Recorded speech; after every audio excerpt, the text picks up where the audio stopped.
আপনার সময় 7 মিনিট। সময়ের মধ্যে 7 মিনিটের মধ্যে অনুগ্রহ করে শেষ করবেন। মাননীয় স্পিকার, আপনাকে ধন্যবাদ। একটা গল্প দিয়ে একটু শুরু করতে চাই মাননীয় স্পিকার। ছোট্ট গল্পটি হচ্ছে, রাজা তার উজিরকে বলে দিয়েছিল সকাল থেকে এটা কাজ করবা, এই কাজগুলো করবা।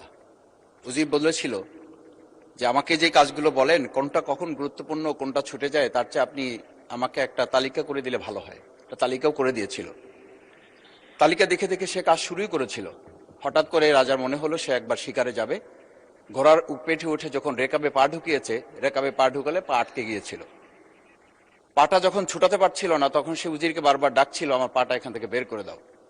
পাটা বের করতে যাচ্ছিল না উজির, কারণ উজির বারবার খুঁজছিল যে তালিকাটা করে দেওয়া হয়েছিল সেই তালিকার মধ্যে পা আটকে গেলে ওটা বের করে দেওয়ার বিধান ওখানে আছে কিনা। শেষ পর্যন্ত রাজার পা আর ওখান থেকে বের করা যায় নাই এবং রাজাকে মুক্ত করা সম্ভব হয় নাই বলে আমরা গল্পে জেনেছি। ঠিক আমার কাছে আজকে সংসদ এরকম একটা গল্পের মতো মনে হয়। আমরা জুলাই সনদে যখন আমাদের 4 বছরের সন্তানরা জীবন দিয়েছে, আমরা যখন দেখেছি বিগত 17 বছর উন্নয়নের কথা বলে আমাদের নির্বাচনকে ভুলে দেওয়া হয়েছিল, আবার বিগত 1.5 বছর আমরা লক্ষ্য করলাম যে সে সময় আমরা কেউ কেউ নির্বাচন এবং নির্বাচন বলে বলে আমরা আমাদের মাথা থেকে বিচার এবং সংস্কারটাই ভুলে দিয়েছিলাম।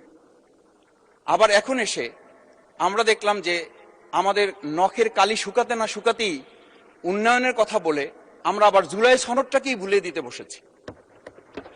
আমি খুবই বিব্রত হই যে আমাদের সন্তানেরা রাস্তায় দাঁড়িয়ে সেদিন কি প্ল্যাকার্ডে এটা লিখেছিল যে আমরা একটা ফ্যামিলি কার্ডের জন্য আজকে রাস্তায় দাঁড়িয়েছি।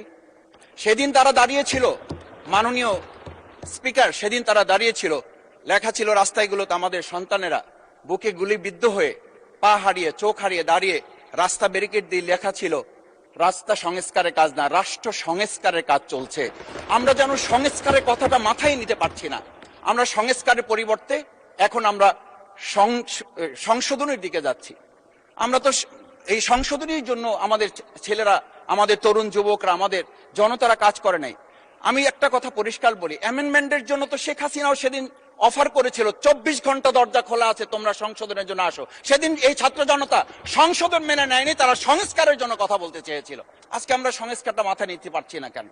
মাননীয় স্পিকার, আমি আর একটা কথা আপনাকে একটু স্মরণ করানোর জন্য বলছি।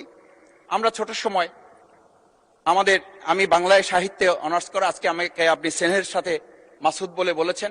আমার সংসদের নাম শফিকুল ইসলাম। এই মাসুদ নামটা যারা একেবারে খুব আমাকে স্নেহ